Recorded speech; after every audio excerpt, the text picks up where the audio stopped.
All right, 2011 Corvette. Gonna do a trans filter service. All right, this is the fill plug hole. Fill plug. This is the fill plug for the fill plug hole.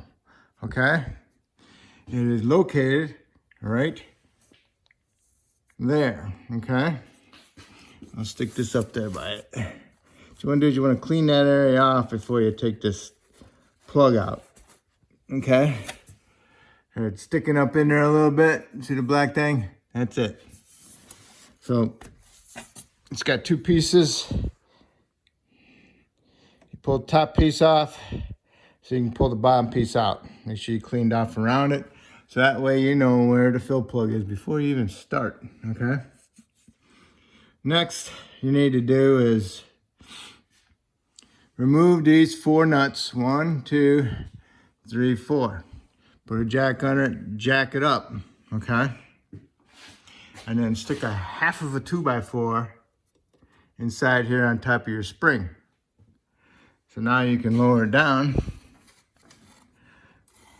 And now you can get access to your bolts, okay?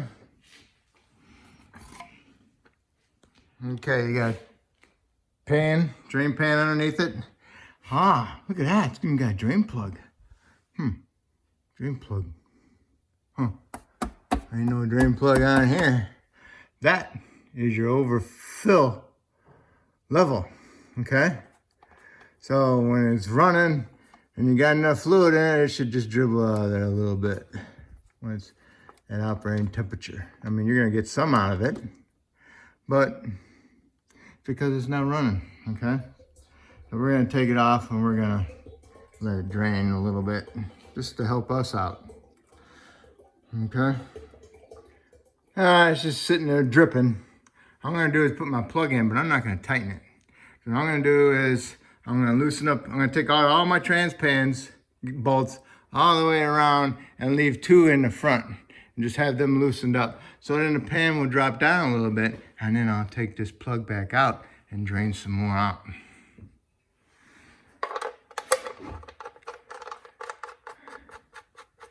All right, so I'm gonna remove all these trans pan bolts except for these in the front. I'll leave these 2 loose so that way the pan drops down and then we'll put some more fluid towards this drain, the fill hole here, and then I'll pull it out and drain some more out. Or you can just tighten that back up and just take them all out and have it splash all over the place. I'm gonna try a new concept. Okay, I got all the bolts except for these 2. I'm gonna see if this helps out any.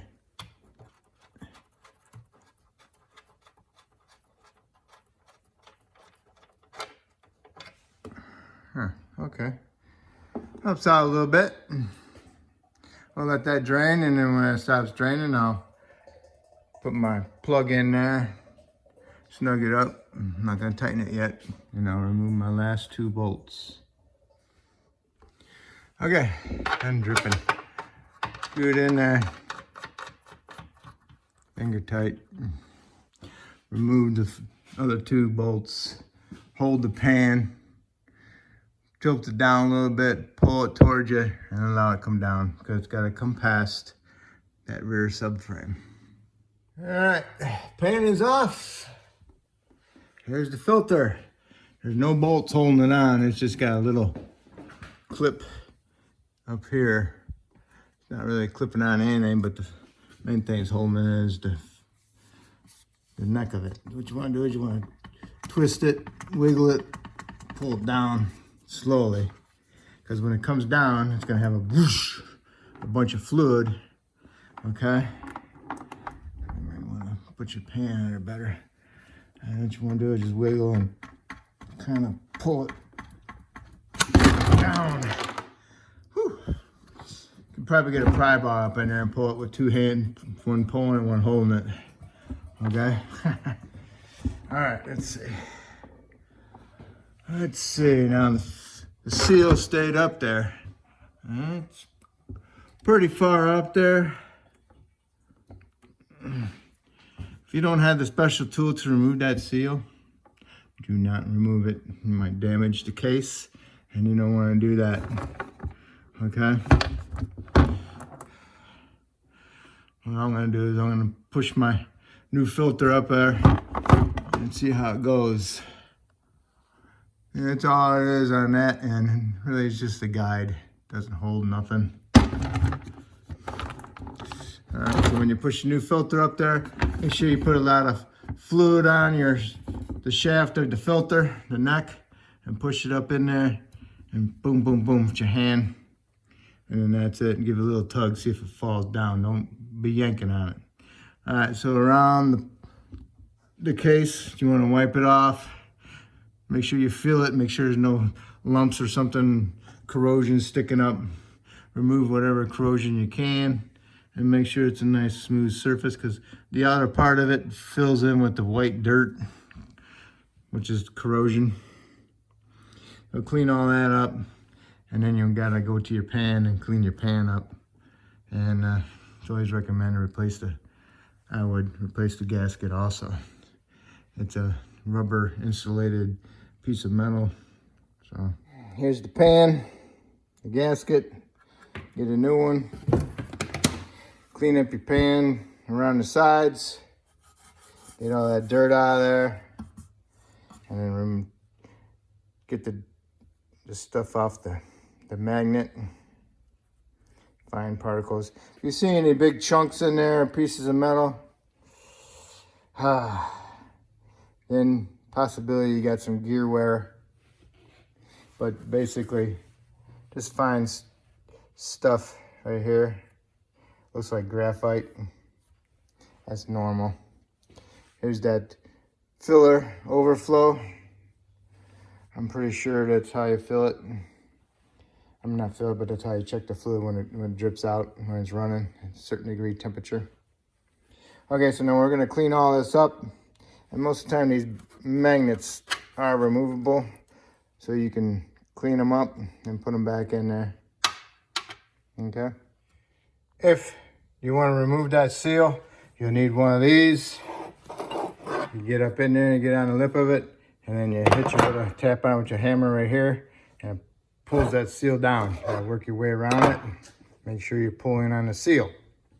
Okay, because the seal has a metal lip on the outside that goes up in there.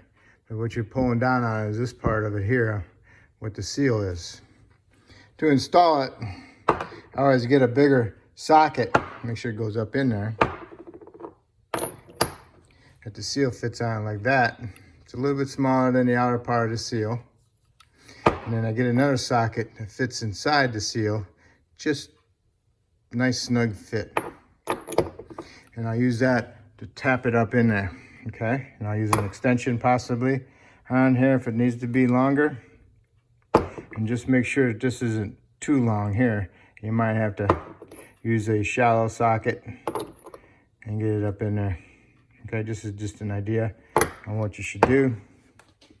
If you do trans filters a lot, then possibly every other one, I would replace the seal. I don't recommend replacing that seal every time. Maybe every other time. Just make sure when you get pushing up your new filter that it goes up in there and it feels like it's making a good seal, okay? If you're reusing the old one. Okay, here's my pants all cleaned up, my magnets all cleaned up. I got a new gasket. Make sure you put it on properly. It does have little tits on it that stick up and down. So when you're going up into the trans, at this tit and this tit go up into the trans, and it fits flat when you're putting in your bolts, okay?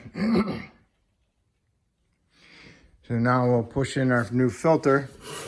Make sure you coat this neck, the tube of it, with some fresh trans fluid. Pour some fluid in your pan. Get your finger and wipe it on there. When you're cleaning up your case, I use a brand new small scraper with a nice sharp edge. What I'll do is I'll drag it. I won't push it, I'll drag it, and I'll just keep wiping it off as I go around. You could use this brand new flat blade screwdriver with a nice clean edge on it too. Make sure the edge is nice and flat, and drag that one also. All right, so what you want to do is you want to put for your filter, you want to line it up, get it started in the hole a little bit, get it centered, make sure it's straight, and make sure that this is straight right here, evenly with that, okay? And then come over here, and when you're holding it straight, just keep going at it, boom. It should go up in there, and if you're straight and even, it'll go all the way up. Okay, so that little piece here fits in nice and flat in between the valve body and this pressure switch there, I'm pretty sure. So that's it, it's in there. So now all you can do is get your pan up in there and start all your bolts, and make sure you put that little tit gets in that hole, and then in that hole back here on your gasket. All right, and then go around, snug them all up, and then we'll torque them. Okay, you got your trans pan up there, you got all the bolts snugged up all the way around. Now you need to torque them to 97 inch-pounds, okay? Fast, doing it in the crisscross pattern. Go over it a couple times. And then next you need to do is put your block of wood underneath your pan and jack it up and remove your block of wood underneath the rear differential. It's on your spring, remove that. And then you need to lower your transmission back down to your mounts and put your nuts back on. And you want to tighten those to 45 foot-pounds. And then we'll need to put some fluid back in it. Okay, got me a pump for my trans fluid, specifically for my trans fluids. So I'm gonna pump 4 to 6 quarts in it, and then we're gonna go from there. Okay, just a refresher where the filler is. Filler is on the passenger side of the trans. About there, okay? Oops, you gotta remove the fill plug, okay? Gotta pull this piece up first before you can pull this whole piece out, okay? And that's where you fill it. All right, I pumped in 7 quarts because I don't wanna be sticking my hand up in here when this thing is running just to add a half of a quart or a quarter of a quart because it's low. All right, so I'm gonna overfill it, start it up, let it run, get it hot, then I'll open up my overfill plug, okay, and let it drip out. Got a little fine stream coming out, put the plug back in and tighten it up. Before I even did any of this whole transmission job, I measured it just to see what the level was sitting overnight at the fill plug hole, okay? I measured 3 1/4 on my zip tie, all right? 3 1/4 inches. So I had a 1/4 inch of fluid on my zip tie. Now I'm gonna stick it in here, and I'm gonna flatten it out on my angle where I bent it at. Okay, I don't know if you can see it, but stick it in there and bottomed it out. I'll pull it back out and see how much is on there. Okay, so it got quite a bit over full. It probably only took maybe 5 1/2, maybe. I know it was good enough at 6, but I just want to use this as an example. So anyway, so now I'm going to put my fill plug back in and put my plug back in, and then I'll push this piece down to lock it in. All right, push it in, bottomed out, and then I'm going to push in my little locker. Okay, it's locked in. Now you can clean this off so you don't get mistaken for a leak in the future. All right, so after you get that done, everything else is done underneath. Your mounts are tight and everything's good. And then you can lower it down and start it up and let it get warm. And it tells you right here what the temperature should be, okay? 122 degrees Celsius. So that's not really smoking hot like the engine, but the engine's up there, so it's actually gonna take a long time for this to get hot. All right, so there you have it. So let it run a while, okay?